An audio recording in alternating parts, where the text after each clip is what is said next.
হুজুর মিজানুর রহমান আজহারি, ডক্টর জাকির নায়েক, দিলওয়ার হোসেন সাইদি, এদের ওয়াজ শোনা যাবে। দেখেন ইনারা হচ্ছেন ওয়াহাবি মতের লোক। যতই মুখ দিয়ে ভালো কথা বলেন, আমি বললাম না ইবলিসের 90 কোটি বছর ইবাদত প্রত্যেকটা কবুল।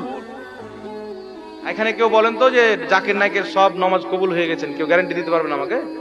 কিন্তু ইবলিসের কবুল হয়ে গেছিল, খালি একটাই কি, আদম নবীর সম্মান করলেন না, আল্লাহ তাকে সব ধ্বংস করে দিলেন। ওয়াহাবি মতবাদের লোকের আকীদা হচ্ছে আল্লাহ মিথ্যা বলতে পারে, নবীর ওসিলা শিরিক। এটা জাকির নায়েকের আকীদা, সাইদি সাহেবের আকীদা, মিজানুর রহমানের আকীদা। নবীর ওসিলাকে যারা হারাম আর শিরিক মনে করবে, এরা মুসলমানের অন্তর্ভুক্ত করে না। তো এদের ওয়াজ শোনা যাবে কিনা আপনি চিন্তা করেন। কেউ বলবে উনি তো লাখ লাখ লোককে মুসলমান বানাচ্ছে। বাবা, ভারতে আজ পর্যন্ত কেউ লাইভ এসে বললো না যে আমাকে নায়ক মুসলমান করেছে। হ্যাঁ, মেনে নিলাম ওই 1 লাখকে মুসলমান করেছে, মেনে নিলাম। তো আল্লাহ তাবারাক ওয়া তাআলা যদি চায় তো কাফিরের মাধ্যমেও দ্বীনের খিদমত নিতে পারে, কাফিরকে দিয়ে ইসলাম প্রচার করিয়ে দিবে। আল্লাহ এতই সক্ষম।